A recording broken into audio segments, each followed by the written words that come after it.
Bonjour et bienvenue dans ce nouvel épisode du Choucroute Garage. Il y a presque un an, l'arrivée du compteur Linky dans ma maison m'a permis de changer d'abonnement. J'avais alors décidé de passer en formule Tempo pour limiter mes factures. Pour ne pas me lancer à l'aveuglette, j'avais fait de savants calculs afin d'estimer mes économies. Et je vous les avais partagés dans cette vidéo. Si vous ne l'avez pas encore vue ou que vous ne savez pas ce qu'est Tempo, allez la visionner avant d'aller plus loin. Parce que sinon, eh bien, l'intérêt de cette vidéo-là est un petit peu plus limité. J'avais estimé mes économies possibles à 1500 € et vous avez promis un retour d'expérience. Donc 10 mois plus tard, il est temps de faire le bilan pour savoir si oui ou non j'avais bien estimé mes économies.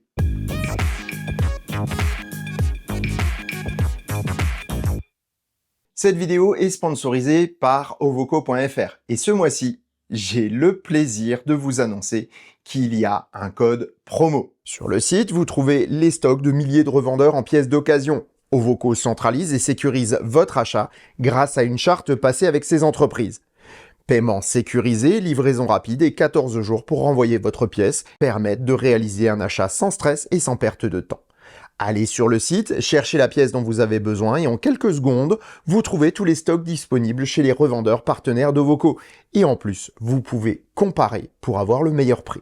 Obtenez vos pièces détachées chez Ovoco avec le lien qui est en description. Achetez sans risque avec une garantie de remboursement de 14 jours.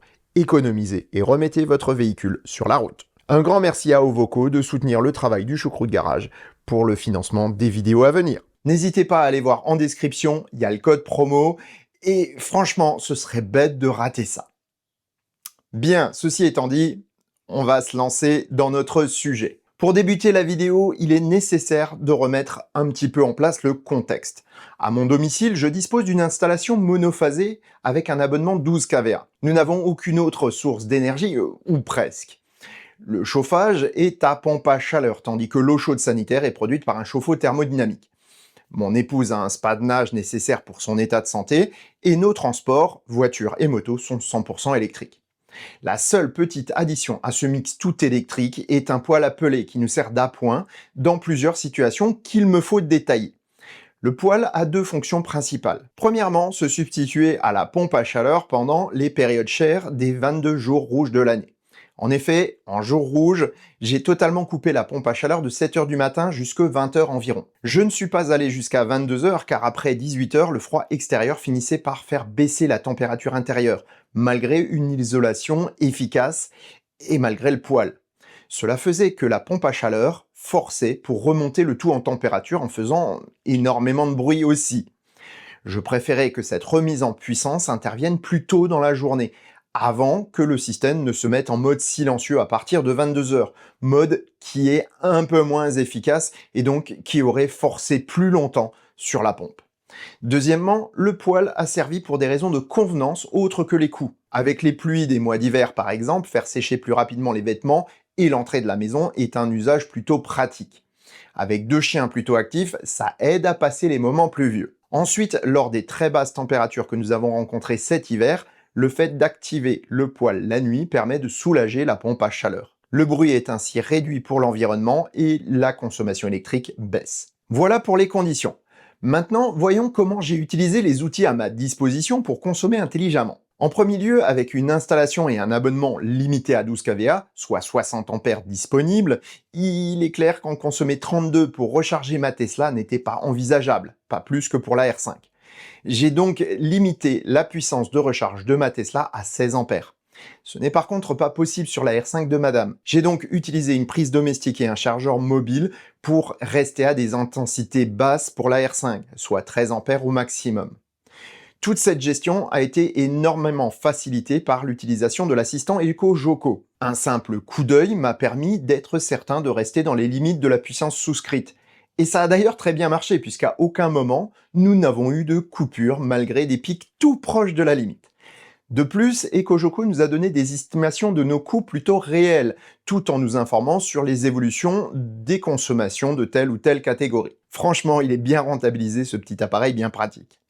Deuxièmement, comme je l'avais prévu dès le départ, mes recharges de voitures électriques, les lessives ou les lave-vaisselle se sont faits entre 22 h et 6 h du matin pour profiter des tarifs de nuit.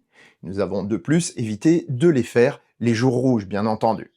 Ensuite, j'ai eu des consommations plutôt imprévues avec la mise en service de mon studio. N'ayant pas encore ma clim réversible, j'ai utilisé un chauffage soufflant pour éviter de grelotter en vous préparant les vidéos. Il est gourmand, mais l'isolation m'a permis d'avoir un environnement supportable pour travailler. Voyons maintenant les conditions météo.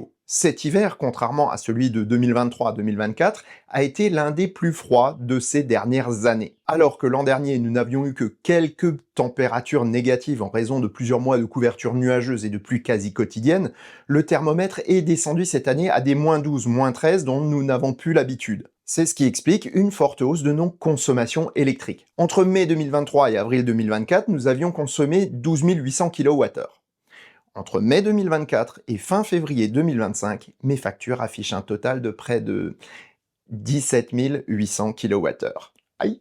Nous allons donc pouvoir calculer sur cette base que cela m'aurait coûté en tarif bleu, celui que nous avions l'an dernier.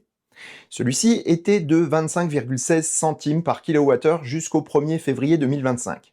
Il a baissé depuis à 20,16 centimes par kWh.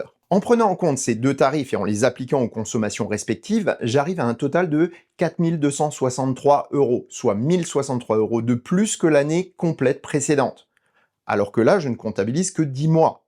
Voyons maintenant combien j'ai réellement payé mes consommations électriques avec Tempo.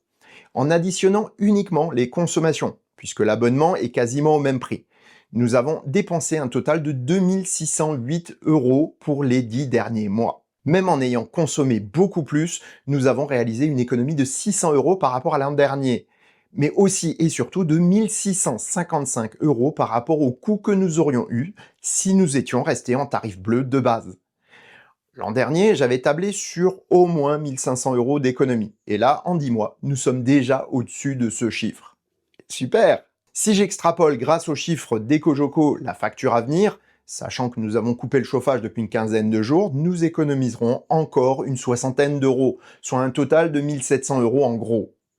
Si je déduis mes 22 sacs de pellets que j'ai utilisés en appoint à un prix de 4,79 € le sac, soit 105 €, alors j'ai économisé en gros 1 600 €. Pour finir cette vidéo, il ne serait pas très honnête de crier victoire car notre consommation s'est révélée largement plus élevée cette année, alors que mes hypothèses étaient basées sur un maintien de nos consommations. Voyons ce que cela donne si ça avait été le cas. Pour obtenir le prix que j'aurais payé, j'ai simplement fait une règle de 3 pour chaque facture. Ainsi, je garde peu ou prou la proportion entre jour bleu, blanc et rouge, entre jour et nuit. En appliquant les tarifs bleus de base aux factures, j'arrive à un coût de 3 065 € annuels. C'est un peu moins que l'an dernier car le prix du kilowattheure a un peu baissé début février. Donc normal. Avec Tempo, une telle consommation nous aurait coûté 1 875 €, soit une économie de 1 190 € tout de même. Je n'aurais probablement pas utilisé non plus autant de pellets, donc mon économie serait tout de même au-dessus des 1 100 € en gros. Mes simulations étaient donc un peu optimistes, mais nous n'avons pas suivi le plan de départ à la lettre. Les contingences pratiques nous ont conduit à ne pas couper la pompe à chaleur autant que prévu, et donc nous avons un peu grévé nos économies. Nous avons eu le nez creux en adoptant Tempo dès avril 2024, car l'hiver plus rigoureux a boosté nos économies tant et si bien que même avec la facture qui nous attend, nous avons dépensé 900 € de moins cette année pour notre électricité par rapport à l'an dernier. Signe que bien gérer son abonnement et penser un petit peu plus loin que le bout de son nez permet de faire de sacrées économies. Et sur ces bonnes paroles, je vous souhaite bonne route et vous dis à bientôt pour un prochain épisode du Choucroute Garage. Portez-vous bien. Ciao.